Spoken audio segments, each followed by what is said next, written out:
There are 7 comps I think you should be paying attention to in patch 13.4, because while there are a lot of different comps to play right now, the ones you want to be playing in like 95% of your games are going to be one of these 7 that we're going to mention. So let's start up at the top. In the S tier, we have Scrap Corki, Emissary Sorcerer Swain, Heimerdinger Flex, Urgot Tristana Reroll, Enforcer Vi, Sorcerer Zoe, and then in the A tier, we have Renata, Chem Baron, Twitch, Blackrose, Mundo, Ambushers, Dominators, and a bunch of other different comps there. I want to focus on these comps up here though, so let's get into how to play each and every single one of those. If you want to find the full guide on all the other comps, maybe you're feeling a little daring when you are playing, you can check out the full tier list on the website bunnymuffins.lol/meta. But starting off with Scrap Corki, this is by far the best comp right now. You can play with the emblem, you can play without the emblem. Both versions work just fine. Lots of different things you could kind of add in and out here. But most boards are going to look something like this, focused mainly on the 4 costs and hitting Rumble as the 6 scrap. So there's also Trundle and Ziggs that you could play in the meantime, but of course Rumble is going to be that main carry much later on. Don't forget, at 6 scrap you get lucky items, but before that you don't. So just because you see a belt on Corki doesn't mean you should have belt on Corki when you have like 4 scrap or even 2 scrap. It's only good if you have 6 or 9. I personally have not actually made it to 9 scrap yet, but if anyone does, let me know down in the comments below. So with the emblem, it's a lot easier to play because you can fit in a lot more units. You also don't need to reach level 9 to get to the full board, but essentially it's going to look something like this. Echo, Corki, Gangplank, those are going to be the main 3 item holders. If you do get Rumble, he's going to be another one too, but I don't plan my life around hitting the specific legendary that I need, but if I do get him, fantastic. Ideally, I'd aim to go for like 3rd or higher in those games. But if you do get the scrap emblem, put them on one of your frontline units. Most people are dropping it on Elise. In case you're ever wondering who to put it on, you can always check out the Explorer tool down here, where you can get access to advanced stats on all the traits, including like who the best emblem holders are when you have 6 scrap. And all you have to do is hit champion specific stats, and then you can see most people are putting it on Elise. But there are a couple different options going down the list, like Jace is definitely a viable replacement much later on, if you want to go for form swappers or anything like that. You could also change it and customize it based on your rank, which I think is the most useful thing to do, because there are different comps that work well at different ranks. But overall, this comp is pretty easy to play. You just want to go level 8, much like you would do in most of your other TFT games. Get the 4 costs, play them. You have a bunch of like random slots for the cheap units here, and then go level 9, or maybe you hit a Rumble on level 8 and then play around that. Next comp up we have is going to be Emissary Sorcerer. This one is a fun build to do. It's a little luck dependent, it's a little high rolly, but I think if you do get the comp going, it's very, very nice, because getting the Emissary bonus is absolutely huge. You just get like a very nice front line and a bunch of stats for your team. And then Swain with the Sorcerer buffs is very, very strong right now. Couple of ways to play this. You could sneak in the Blackrose if you manage to get LeBlanc by adding in Elise. And if you ever get Sorcerer Spatula, you can definitely go for 6 Sorcerer, which is definitely very powerful. That's another one of the S tier comps right now. But Swain carry in the back definitely going to be preferred. Shojin, Jeweled Gauntlet, Guardbreaker. Pretty much just anything that gives you 1 mana item and 2 damage items is going to do just fine.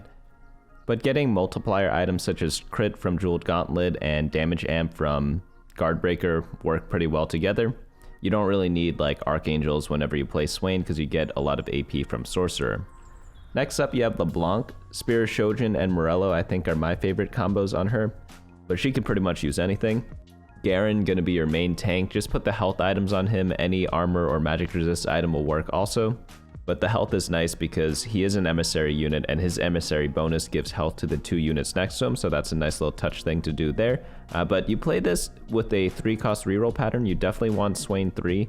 If you are far away from getting him, you still could play it with Swain 2, but it's obviously not going to be as great. But alternatively, you could level up, play around more expensive units if you really get a super unlucky game where you don't get any Swains. Next build up we have is going to be the Corki Heimerdinger Flex build. This is pretty straightforward. You play around both Corki and Heimerdinger, and then just play 6 Sentinel. 6 Sentinel is just really, really strong right now. Alternatively, you could play Academy if you manage to hit Jace, or if you get an Academy emblem, or if you really, really like your Academy items. Ezreal's a great item holder for Corki. Lux is a pretty decent item holder for Heimerdinger, and then for the front line, any of the Sentinels will do. Just use your item remover to remove items from one champion to the next as you move on throughout the stages and get different sorts of upgrades. Really fun comp to play. You could also transition this into a lot of different legendaries that you could play around, like Rumble, Jace. You could even switch up your backline entirely, like Malzahar can be fit in here too with the Visionaries, but most people are playing around the Corki right now just because Corki is one of the best units in the patch. But standard fast 8 for this, nothing too complicated there. If you do want to check out the full guide, head on over to bunnymuffins.lol/meta where we have all the details there. And then for the anomalies, obviously it's going to be played around the 4 cost most of the time. Sometimes you can put it on Rumble if you get him early, and if you have a lot of econ, you think you can 2-star him, but most of the times I'm going to be putting it on the 4 cost units. Whoever you have the most items for, that's going to be who you're going to be playing around. Most of the times, ideally, it's going to be Corki or Alawi. Heimerdinger's kind of taking the back seat right now in this sort of comp. Next build up we have is going to be Urgot Tristana reroll. It is a pretty static build, but this is the Bronze for Life version with 4 Artillerists. Most of the time you are going to be playing 4 Artillerists. The most important thing in this comp is getting specific augments for Urgot, like Unleash the Beast, absolutely amazing in this comp. Starry Night's another way to kind of get there, because you could get all the 2 cost to 3 stars that way. And for this build, you want to do what's called a 2 cost reroll. I know this comp did get nerfed. Last week we had it in the S tier. This week I'm keeping it in the S tier because I think it really is still that strong, even though Urgot did get hit a little bit, but obviously still a bit weaker than it was in the previous patch, but not the biggest deal ever. As an alternative to this build, if you do not get many copies of Urgot, you could play Tristana with Sentinels. This is a really fun build to try out because you're pretty flexible on whatever tank you're using. Doesn't really matter who. It could be like a 3-star Rel or Leona, or it could be a 2-star Alawi, but in the backline, it's going to be the same thing. Tristana, IE, Rageblade, Gunblade. If you ever get like worth the wait and you get Tristana, that's absolutely amazing for this comp, obviously. But sometimes if you built a bunch of attack damage items early on and you see a lot of Tristanas, you could definitely go for the Sentinel build. Just like how you would flex between this comp and the comp we just saw before. Let's say you built Infinity Edge early and you're playing Sentinel frontlines, but you get like 5 copies of Tristana on your bench, then you can consider going for the Sentinel Tristana reroll. Just make sure you have a Rageblade on her because that's going to be by far her best item. I'd say her most important item, like in like 99% of cases, is going to be the Infinity Edge. Next comp up we have is Enforcer Vi Caitlyn. This is the best like vertical comp if you get a +1 emblem. Like the scrap comp, it definitely is really good because it's just the best comp in the game, but you don't really need the emblem. I'd say for Enforcer, you definitely need the emblem. If not, it's like impossible to get to 8 Enforcer. But even getting like a 1-star Caitlyn just works wonders for your team. I probably wouldn't play this comp that much without +1 Enforcer, but I have seen some people play this with just 6 Enforcer and do pretty okay. It's not a comp that you'll probably first place with, but you could use it to like pivot into other builds or just accept like a 4th with it if you get a lot of the units for free, or if you get like a great Enforcer start.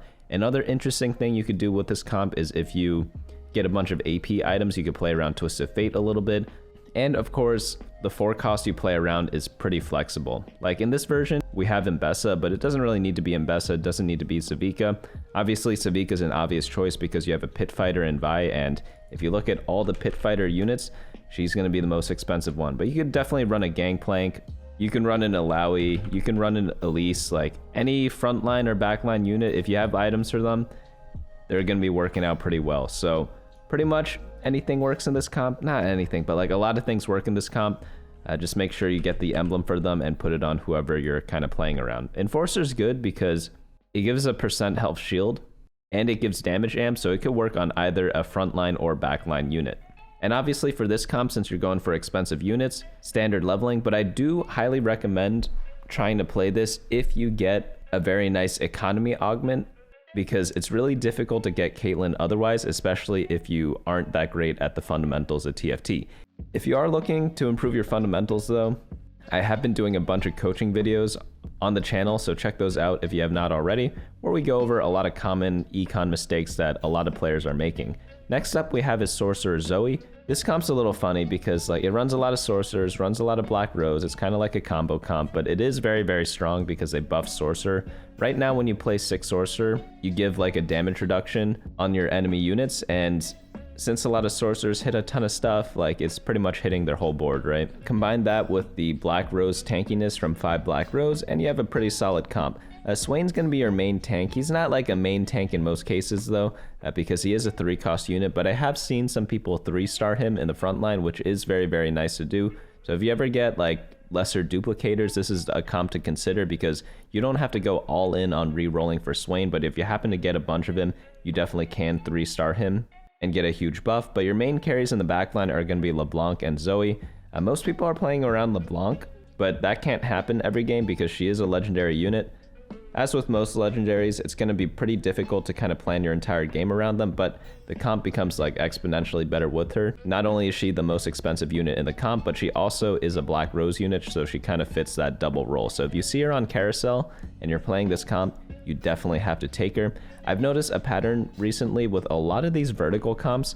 You really just need the legendary and not too much else matters. I mean, things do matter, but if you ever look up a lot of stats in TFT, you'll notice that like just putting in like 6 Sorcerer, it's not enough.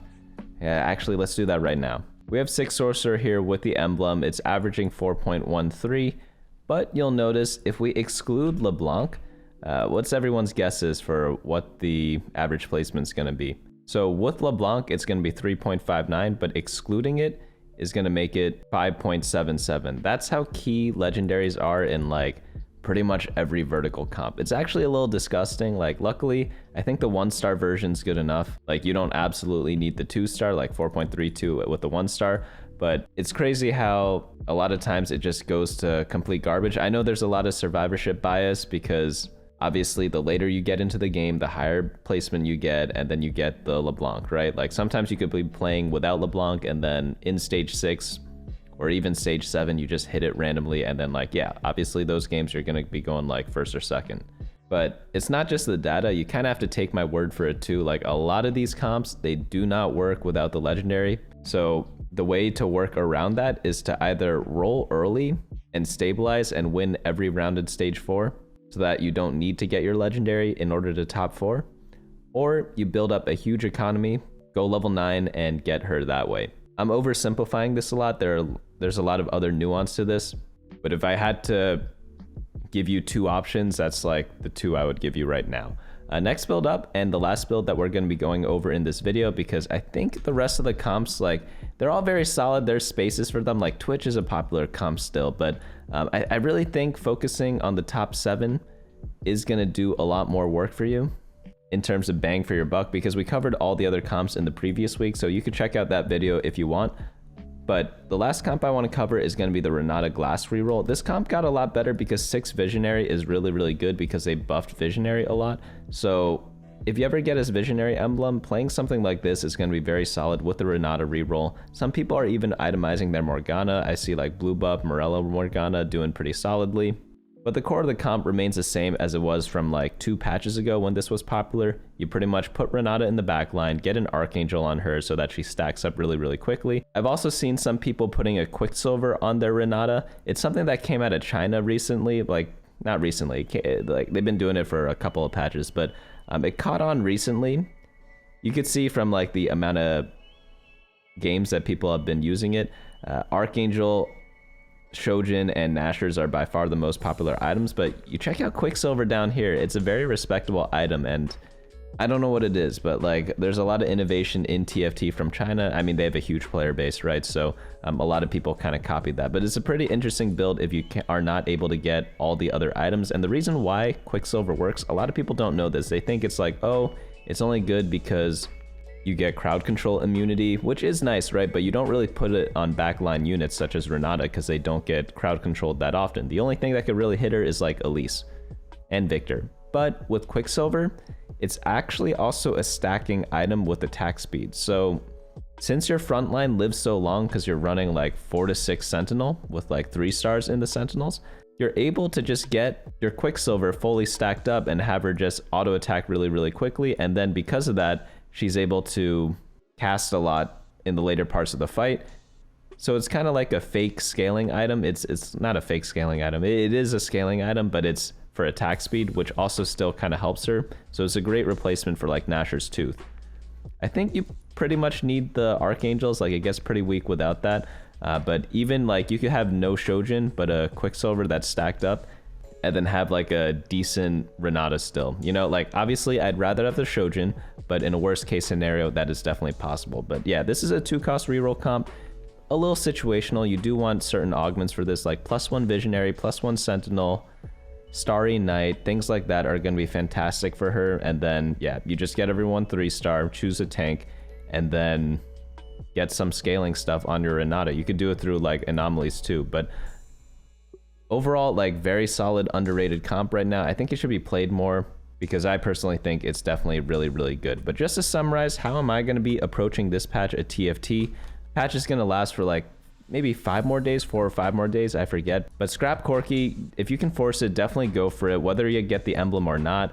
It's probably going to be the go-to default comp. For AP items, you want to do like Heimerdinger or like a Sorcerer comp with Blackrose Flex. They're kind of the same thing. And if you get an emblem, pretty much just like hard force the emblems. Like there's a lot more that work than what I show up here. It just really depends if you have the units for it and the items. If you want more details on how to climb in this patch though, definitely check out my 3-hour climbing video. I think that one's going to help people out the most. Like you don't have to watch the full 3 hours. Just watching even like one of those games is definitely going to boost up your TFT knowledge by a ton. Because there's a lot of little things that people do or don't do in game that can't really be explained in like a guide like this, because this is more of like a comp guide. And to be honest, a lot more of your TFT rating is going to be decided by how well you play, not so much what comp you play, because honestly, comp doesn't matter that much. That's like the dark secret of TFT. But that's going to be it for me today. If you want to check out more stuff on TFT data, go to teamfight.lol. It's a site I've kind of been making for like 2 years now, so definitely check that out. It's still work in progress, but we are making improvements to it every single day. And of course, bunnymuffins.lol for all your team comp needs. But that's going to be it for me today. Hopefully you all enjoyed this video, and I'll see you all next time.